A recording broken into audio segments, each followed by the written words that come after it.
যেদিন থেকে এইভাবে পাস্তা বানানোটা শুরু করেছি সেই দিন থেকে প্রায় দেখা যায় যে একদিন দুই দিন পর পরই আমাকে এই পাস্তাটা বানানো লাগে। আমার ছেলে এতটাই পছন্দ করে এই পাস্তাটা, আর এইভাবে রান্না করলে ও এতটাই পছন্দ করে খায়, মানে খুবই তৃপ্তি সহকারে ও পাস্তাটা খায়। এইভাবে যবে থেকে আমি বানানো শুরু করেছি ও অন্যরকম একটা পাস্তা খাওয়ার প্রতি ওর ভালোবাসা তৈরি হয়েছে। তো যাই হোক, পাস্তাটা আমি সিদ্ধ করতে বসিয়ে দিয়েছি, ওটা ওখানে সিদ্ধ হতে থাকুক। আমি একদম মাপ মতো দিয়েছি, পানিটা আমি খুব বেশি পরিমাণে দিই না, তার কারণ হচ্ছে আমি পাস্তা সেদ্ধর পানিটা ফেলে দিই না, সেই জন্য আন্দাজ অনুযায়ী পানিটা আমি ব্যবহার করি। তো এইখানে আমি 2টা ডিম অলরেডি সেদ্ধ করে রেখে দিয়েছি, আর এখন আমি একটা সস বানিয়ে নিব।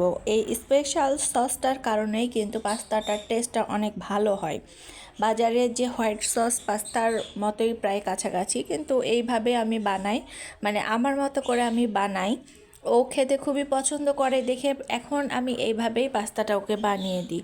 তো এখানে আমি এখন এটাকে ব্লেন্ড করে নিব, সেই জন্য ব্লেন্ডার জারের মধ্যে আমি ডিম দুটো দিয়ে দিয়েছি, তারপরে দিলাম হচ্ছে টমেটো সস। মানে সব কিছুই আপনার মাপ মতো আপনি ইউজ করবেন, আপনার পাস্তা যে পরিমাণ আছে সেই পরিমাণ অনুযায়ী আপনার মাপ মতো আপনি দিয়ে দিবেন। তো আমি এখানে হচ্ছে 2টো ডিমের সাথে টমেটো সস আমার যেটুকু লাগবে আমার মনে হয়েছে টমেটো সস দিয়েছি, গোলমরিচ দিয়েছি, আর হচ্ছে একটা শুকনো মরিচ দিয়েছি। শুকনো মরিচটা দিলে মানে চিলি ফ্লেক্স ব্যবহার করে, তো আমার কাছে চিলি ফ্লেক্স বানানো নাই দেখে আমি একটা শুকনো মরিচ দিয়ে দিলাম। তারপরে লবণ আর চিনি দিয়েছি পরিমাণ মতো, আর সাথে একটু দুধ দিয়েছি। গুঁড়ো দুধটা দিলে এটার ফ্লেভারটা খুবই ভালো লাগে, টেস্ট আমার কাছে খুব ভালো লাগে।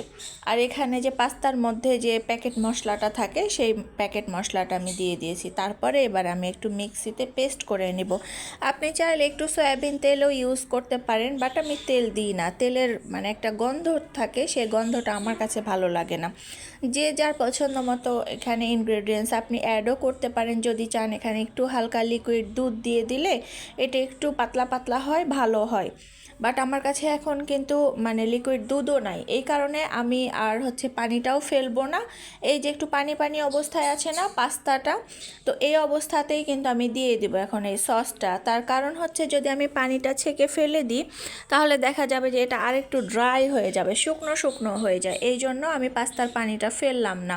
তখন আপনি চাইলে একটু লিকুইড দুধও ইউজ করতে পারেন, আর লিকুইড দুধ দিলেও কিন্তু এটার মানে ফ্লেভারটা ভালো লাগে, খেতে বেশ ভালোই লাগে। তো এইভাবে শর্টকাটে আমি বানিয়ে ওকে দিই, খুবই মজা করে খায়। এমনকি ও ভাতও খেতে চায় না, ওরা তো এমনিতেই ভাত খেতে চায় না।